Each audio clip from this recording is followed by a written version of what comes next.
السلام عليكم ورحمة الله وبركاته. فيديو جديد مع أم زياد. هوريكم دلوقتي وأنا بفصل فرش الأنتريه وبفصل حاجتي بنفسي. بالنسبة للفرشة هوريكم وأنا بقصه وهوريكم وأنا بخيطه إن شاء الله من غير ما أقطع، وبعد ما أخيطه هوريكم الحاجات اللي أنا عاملاها كلها. ويا ريت تعملوا اشتراك وما تنسوش عشان القناة تكبر بكم يا حبايبي. وأنا متشكرة جدا جدا جدا اللي بيتفرجوا عليا وعاملين لي اشتراكات. الف شكر. ويا ريت اللي يتفرج عليا اول مره يدوس على الاشتراك عشان يوصل لكم كل جديد عند ام زياد. يوميات ام زياد معاكم اهو يا حبايبي. بعد ما خدت المقاسات بقص اهوت قدام لكم عشان تعرفوا اهو.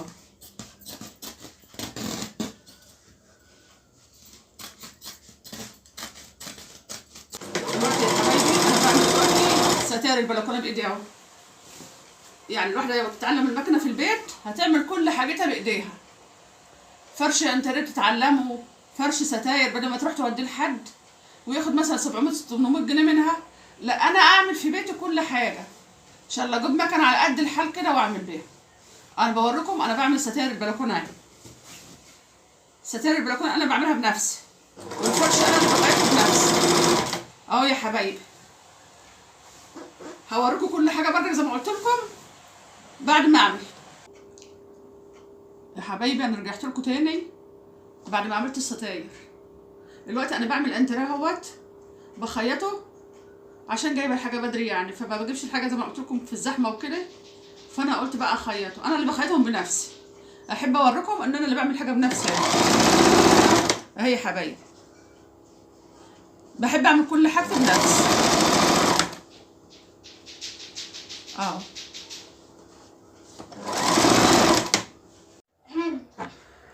بصوا يا حبايبي انا بوريكم دلوقتي وانا بقص القماش اهوت وشغاله في الانتريه. صممك انقهرت وما تتحسرتني وبعدين جيتي تستسمحيني اه ترميك ابنه بالشكل دي يبقى ازاي؟ اهو يا حبايبي. ده بيجي يزورنا كل يوم تقريبا. يا فرحتي وليه ما ياخدك الشقه انت وين؟ ايوه يا اخي والله يا احسان ولا في حاجه تانيه مخبيها عليا؟ دلوقتي يا حبايبي انا بقالي يومين اتنين شغاله في الانتريه، يومين اتنين من الظهر للمغرب، فهو بياخد يومين اتنين. فانا حبيت اوريكم انا عملت المساند ولسه القاعده، يعني انا عملت لون ولسه اللون التاني شغاله فيه، وعملت ستاره البلكونه زي ما انا وريتها لكم. فانا بوريكم دلوقتي يا حبايبي ان الانتريه لو الواحده قاعده فاضيه ممكن ياخد منها يومين اتنين، وزي ما انتم شايفين كده بردك اهو. بص حاجات انا بعملها الحمد لله كرم ربنا عليا. فكل واحده ممكن تجيب مكنه وتتعلم.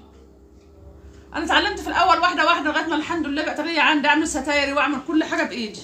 وزي انا اوريكم اللون الاولاني وادي اللون الثاني اهو، وهوريكم بردك ان شاء الله من غير ما اقطع. حبيت اوريكم يا حبايب قلبي ازاي هقص السفره الاخرى. بقصها على الكرسي نفسه اهو. بصوا حبايبي اهو.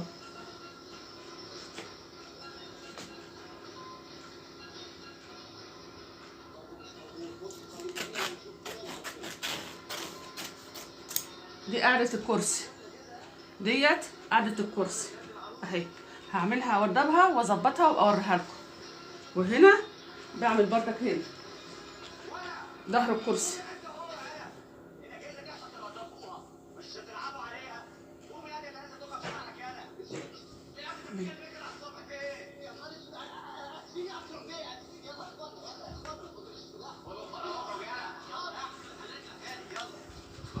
ظهر الكرسي بيبقى كده، والقاعده بتبقى كده. فانا بقص ده لوحده وده لوحده، وبعد كده بشبكهم في بعض تبقى تلبيسه واحده. بقى كده يا حبايبي انا اوريكم. بصوا اول مسند عملت اهوت للكنبه، اول مسند بالشكل ده، وان شاء الله هكمله وارجع لكم. بس يا ريت تشجعوني، حطوا لي اشتراك وشجعوني عشان طبعا ايه، طبعا الحاجات دي بتشجع الواحد لما يعمل شغل وكده. وهكمله وارجع لكم. ازيكم يا حبايبي؟ دلوقتي انا هوريكم الانتريه اللي كنت قايله لكم عليه في الاول خالص. ماشي، هوريكم انا عملته ازاي. وفي واحده حبيبتي سالتني قالت لي انت بتجيبي المكنه منين؟ المكنه حبيبتي لو جبت واحده نص عمر هتجيبها من عند الراجل اللي بيصلح المكنه، لو جايباها جديده ممكن تنزلي العتبه. فانت اعرفي ممكن تجيبي، والبنات الصغيره ممكن تجيب المكنه وتتعلم عليها. والله هتجيبها، بص هتنفعها في البيت جدا. ممكن تخيط عليها عبايه، ممكن تخيط عليها بنطلون، ممكن تخيط اي حاجه عليها، وممكن تساعد في البيت. لو حابه تخيط للناس بره تحب، ده حاجه بتساعد يعني العيشه وكده. فانا بوريكم الحاجات اللي انا بعملها في بيتي. لو بعدين انا بعمل لبيتي انا ليه؟ عشان بعمل شويه وبستريح شويه، بعمل شويه وبستريح شويه. ممكن ابقى قاعده اخيط وولادي حواليا ومشغله تلفزيون بعمل كل حاجه بوقتها، يعني وقت ما بفضى بعمل. فانا هوريكم الوقت يا حبايبي الانتريه اللي انا عملته اهو يا حبايبي كده. دلوقتي الانتريه اهو اوريكم. بص انا عملته هو قطعتين 2 ده اللي ماشي، فانا حبيت اجيبه وافسره بنفس النظام ده. يا وانا رحت وديته لترزي ممكن ياخد مني 500 جنيه. طب ما انا بيتي اولى بال 500 جنيه بدل ما اقعد، بيتي اولى بال 500 جنيه بدل ما اقعد. وهو قولوا لي رايكم. عملت الانتريه وعملت الكوردير بردك. بص اهو، يعني انا حبيت هو الطقم كله على بعضه اهو يا حبايبي. كل حته في الانتريه عملت لها مفرز شكلها، اصبح طقم كامل. والسفره عملت لها بردك اهي، كراسي السفره هيت بردك طقم نفس النظام. وخليت الشقه بتاعتي جميله وانا قاعده، بدل ما اخرج مثلا انا اقعد هنا ولا هنا ولا اروح هنا ولا هنا، لا انا ازوق شقتي تبقى نفسيتي مستريحه اهي بنفس النظام ده. ولو عاوز حد عاوز اي حاجه من معلومات يبقى اكتب لي وقولش. والبنات الصغيره ما تضيعوش فرص، والله المكنه في البيت بتنفع جدا جدا. انا قعدت 25 سنه جايباها، بقالي 25 سنه جايباها. اولا بدات ببناطيل الاطفال، بقيت افصل عليها بناطيل الاطفال وهدوم للاطفال ولادي. طبعا واحده في واحده اتعلمت. مش عيب ان الواحد يتعلم يركب ستاره، يركب اي حاجه. انا عامله الحاجات الجميله دي كلها. بصوا يا حبايبي، الواحده ممكن تتعلم بسرعه بالستاير.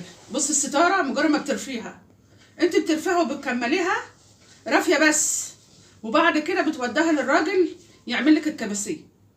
ده اسهل حاجه تتعلمي عليها، اسهل حاجه تتعلمي عليها اهي يا حبايبي. انا عامله البلكونه بتاعتي نفس النظام، يعني لما نزلت جبت فرش الانتريه جبت للبلكونه رخره اهو يا حبايبي. بص يا حبايبي اهي، يعني الرافيه دي تمشي تساعد على المكنه وانت شغاله وتساعدك. ما انا بقول لك ممكن تجيبي مكنه قديمه الاول تتعلمي عليها، وبعد كده تبيعيها وتجيبي الجديده. يعني انا اول ما اتعلمت على واحده قديمه كنت جايباها بكام؟ ب 80 جنيه. والله بعتها بكام؟ بعتها ب 200 جنيه. يعني انا كسبانه. فانت لما تجيبي القديمه وتفضل معاكي وبعد كده تبيعيها، انت مش هتخسري حاجه، هتكسبي.